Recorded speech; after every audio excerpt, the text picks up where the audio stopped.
Siddharth, opposition को इस issue को नहीं छोड़ना चाहिए।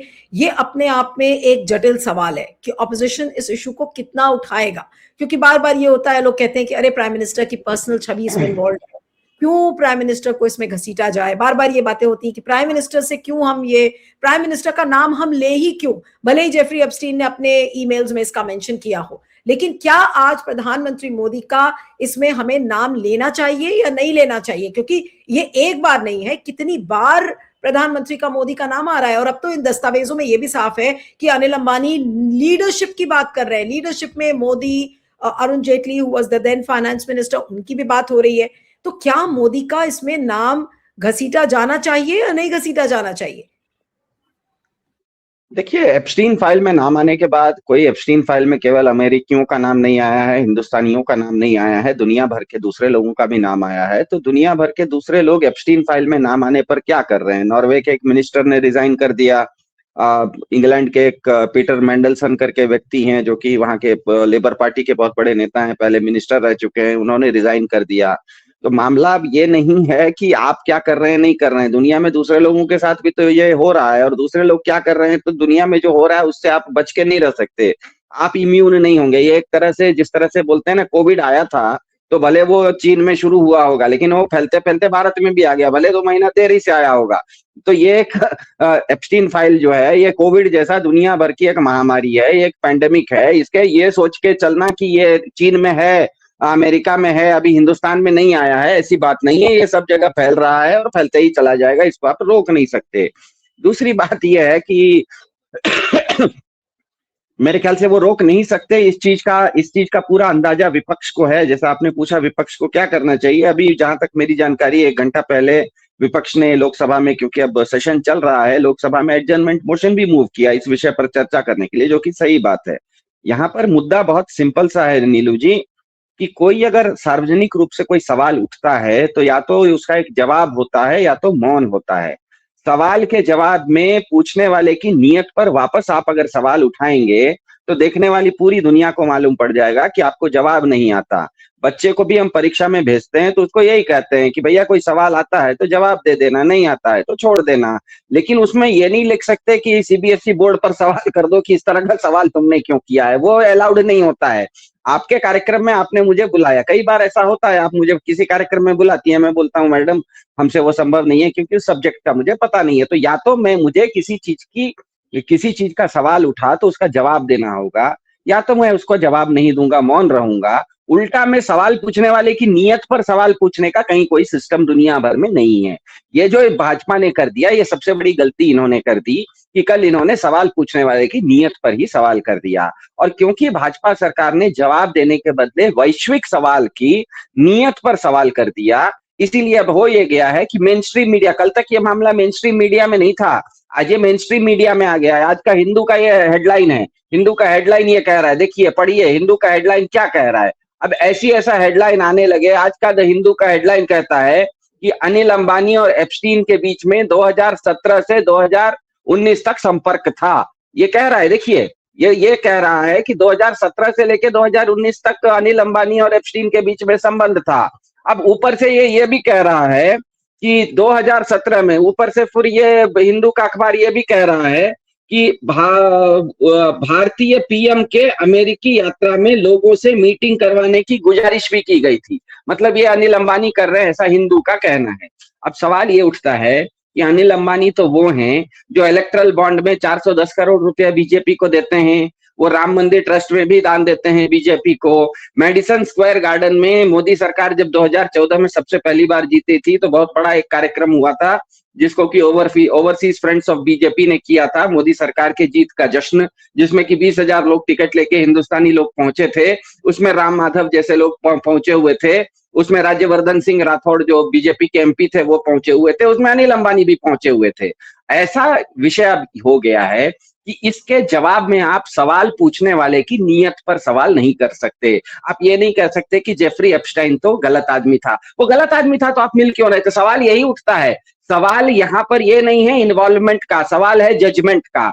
आप अगर अपने आप को विश्वगुरु कह रहे हैं, आप अगर अपने आप को चाल चरित्र, आपने एक सवाल पूछा कि इसमें तो किसी का नाम, अगर भारत के प्रधानमंत्री का नाम नहीं आया तो फिर चिंता किस बात की, आ गया तो क्या फर्क पड़ता है।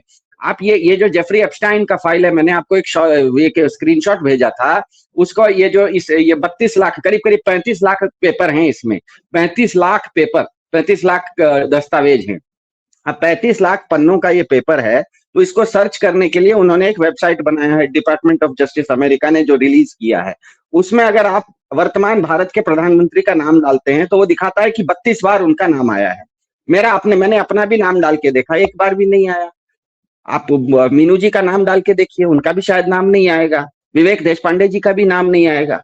तो ये सारे चाल चरित्र चेहरा का सुबह से शाम तक आप प्रवचन तो आप देते हो कि आपका चाल कैसा होना चाहिए, चरित्र कैसा होना चाहिए, चेहरा कैसा होना चाहिए। सुबह सुबह टीवी पर और मन की बात में आके मेरे बच्चों तक को बताना शुरू करते हो कि परीक्षा कैसे लिखनी चाहिए। तो चाल चरित्र चेहरा का जो ये नैतिक उपदेश है, ये सुबह से शाम तक आप दोगे तो एक अनैतिक व्यक्ति के साथ नाम आपका क्यों आया, ये सवाल तो आपका जवाब आपको देना पड़ेगा ना। एक उदाहरण है, सिंपल सा उदाहरण है नीलू जी, कि मैं अगर अपने आप को किसी मंदिर का पुजारी घोषित करता हूं और कल रात में आप मुझे देखिए किसी मैखाने से मैं निकल रहा हूं, तो आप पूछेंगे ना कि तुम मंदिर का पुजारी हो, मैखाने से क्यों निकल रहे हो भैया, तुमको मंदिर से निकलते हुए दिखना चाहिए था। क्योंकि दावा मैंने किया था कि मैं मंदिर का पुजारी हूं, तो मैंने अगर दावा एक बार कर दिया कि मैं मंदिर का पुजारी हूं, उसके बाद मैं अगर मैखाने से निकलते हुए दिखूंगा तो दुनिया का कोई भी आदमी सवाल करेगा। हाँ, एक पियक्कड़ अगर मैखाने से निकलेगा तो कोई सवाल नहीं करेगा, क्योंकि सबको मालूम है कि पियक्कड़ मैखाने से ही निकलता है, मंदिर से नहीं निकलता। दिक्कत यह है कि भाजपा ने पिछले 10 साल में चाल चरित्र चेहरा का नारा आपने दिया था, मैंने दिया था, देशपांडे जी ने दिया था बीजेपी ने था। सुबह सुबह आके प्रवचन देते हैं चरित्र के ऊपर, मैं तो नहीं देता, आप तो नहीं देते, देशपांडे जी तो नहीं देते, बीजेपी सुबह शाम चाल चरित्र चेहरा पर प्रवचन देती है। तो आप अगर चाल चरित्र चेहरा पर प्रवचन दे रहे हैं तो जेफरी एप्स्टाइन जैसा एक आदमी, जिसने 2008 में खुद मान लिया था कि वो वेश्यावृत्ति करता है और 2008 में उसको 1 साल की जेल भी हो गई थी, उसके बाद उससे 9 साल के बाद भारत के भाजपा के एक बहुत बड़े नेता जो कि न्यूयॉर्क सिटी में वो रहते थे, उनका नाम हरदीप सिंह पुरी है, वो जेफरी एप्स्टाइन से 11 बजे जेफरी एप्स्टाइन के घर पर मिलने का ईमेल क्यों लिख रहे हैं भैया? आपको क्या जरूरत है? अमेरिका में 15-20 करोड़ नागरिक हैं, अमेरिका में अच्छे लोग भी हैं, आप अच्छे लोगों से अमेरिका में जाके मिल सकते हैं। पूरे अमेरिका में आपको यही वेश्यावृत्ति करने वाला आदमी मिला क्या मिलने के लिए? आपको अच्छा आदमी नहीं मिला क्या? मुझे अगर 12 बजे आपके कार्यक्रम में आप मुझे इतना बड़ा प्लेटफॉर्म पब्लिक इंडिया का देती हैं, तो मैं ये प्लेटफॉर्म छोड़ के 12 बजे कोई गलत जगह में बैठा रहूंगा तो मेरा परिवार तो पूछेगा ना मुझे, नीलू जी, मुझसे कि अच्छा खासा तुमको एक प्लेटफॉर्म दिया था, वो छोड़ के तुम टंडेली काहे कर रहे हो भैया? तो सवाल ये उठता है कि बीजेपी का यहाँ पर इशू ये नहीं है कि इन्वॉल्वमेंट की बात नहीं है, इशू है जजमेंट की बात, कि आप ऐसे लोगों के साथ दिखे क्यों, ऐसे लोगों के साथ आपका संपर्क क्यों है, ऐसे लोगों के साथ आप भारत के प्रधानमंत्री को अगर किसी से मिलना है अमेरिका में तो उसमें अनिल अंबानी का क्या काम है? अनिल अंबानी न तो बीजेपी के हैं, न तो अनिल अंबानी कोई संवैधानिक पद पर हैं। इसका मतलब ही ये उठता है कि इन्होंने, और ये जो सवाल उठा है इसका सीधा सीधा हाँ या ना में जवाब होता है। एक सवाल है, उसका जवाब होता है, बीजेपी को या भारत सरकार को अभी तक ये जवाब दे देना चाहिए था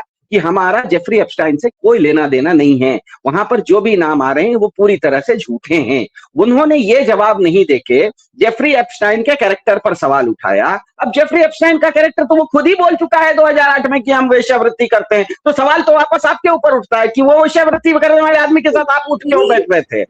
अगर ये हॉबनॉबिंग कर भी रहे थे पावर सर्कल्स में, तो जैसा कि ये बात तो 2008 में ही उजागर हो गई थी कि भाई he is a paedophile, he is a sex trafficker, he is a power broker. तो ऐसे लोगों के साथ क्या जो भारत की लीडरशिप है, whether it was Hardeep Puri, whether it was Anil Ambani, whether it was Arun Jaitley, whether it was prime minister Modi, क्या इन लोगों को ये नहीं समझ आ रहा था कि ये पावर ब्रोकिंग में जो बंदा है, जो व्यक्ति है, वो कितना डेंजरस है? और कभी ना कभी इसका खुलासा होगा तो मोदी जी क्या जवाब देंगे? आज सवाल तो मोदी जी से ही पूछे जाएंगे ना कि आप क्यों जेफरी एप्स्टीन के साथ मिलकर आप लोगों को मिलने की कोशिश कर रहे थे। I am not even getting into the sexual innuendos, मैं उस पर बजा ही नहीं रही हूँ। पॉइंट इज कि एक सेक्स ट्रैफिकर और paedophile power broking Modi ji के लिए क्यों कर रहा था? मोदी जी का विदेश मंत्रालय क्या इतना इनकैपेसिटेटेड है? उसके पास क्या क्षमता नहीं है? या मोदी जी की जो पीआर मशीनरी है उसके पास क्षमता नहीं थी कि आप ट्रंप से या अहूद बराक से लोगों को मिले? अनिल अंबानी को जोड़ा जा रहा है, वो भी जेफरी एप्स्टीन जैसे लोगों के साथ। जी जी सिद्धार्थ, जी मेरा सवाल उससे एक कदम नीचे है। मेरा सवाल यह है कि जेफरी एप्स्टाइन के फाइल में आपका नाम, भारत के प्रधानमंत्री का नाम अगर सर्च करते हैं तो 32 बार क्यों दिखा रहा है? मेरा नाम क्यों नहीं दिखा रहा है? राहुल गांधी का नाम क्यों नहीं दिखा रहा है? अरविंद केजरीवाल का नाम क्यों नहीं दिखा रहा है? स्टालिन का नाम क्यों नहीं दिखा रहा है? छोड़ दीजिए, भाजपा के एनडीए के इतने सारे घटक दल भाजपा का समर्थन करते हैं, एक भी भाजपा का समर्थक दल का भी नाम नहीं दिख रहा। ये सारे भाजपाई ही क्यों निकलते हैं? या तो ये भाजपाई होते हैं या तो ये भाजपा को दान देने वाले होते हैं। ये भाजपाई ही कैसे निकलते हैं? सवाल ये उठता है। और सबसे बड़ा सवाल यहाँ पर ये उठता है कि जेफरी एप्स्टाइन कोई आज गलत काम नहीं किया। 2008 में उसने जब खुद मान लिया था कि मैं वेश्यावृत्ति करता हूं और उसके एवज में उसने 1 साल की सजा भी काट ली थी, उसके बाद आपके लोग उससे मिलने जुलने का आपको मतलब आपको पूरे अमेरिका में ढंग के लोग नहीं मिल रहे हैं क्या बात करने के लिए? आपको अगर इस तरह के लोगों के साथ उठना बैठना है तो इसका मतलब आपका जजमेंट कहाँ है? आप किस तरह के विश्वगुरु हैं? विश्वगुरु क्या इसी को कहा जाता है विश्वगुरु? कि आप गलत लोगों के साथ, जिसने खुद बोल दिया है कि मैं गलत काम करता हूं, उसके साथ आप उठते बैठते हैं। इसमें सवाल सीधा सा इतना सा है। सवाल इसमें यह नहीं है कि आप उनके साथ क्या कर रहे थे, सवाल यह है कि उनके साथ आपका नाम जुड़ कैसे रहा है। बहुत सीधा सा सवाल है और इस सवाल का जवाब इनको अपने ही दोस्त से देख लेना चाहिए। इलॉन मस्क को ये बहुत मानते हैं। पिछले बार अमेरिका गए थे तो इलॉन मस्क के 14 बच्चों को गोद में खिलाया था। इलॉन मस्क का भी इसमें नाम आया हुआ। एक बार भी उसने नहीं कहा कि नहीं ये झूठा है। उसने कहा हाँ मेरा नाम आया है, मेरा उनसे संपर्क था, लेकिन मैंने गलत काम नहीं किया। तो आपको स्पष्ट बताना पड़ेगा, आप ये गोलमोल नहीं कर सकते हैं।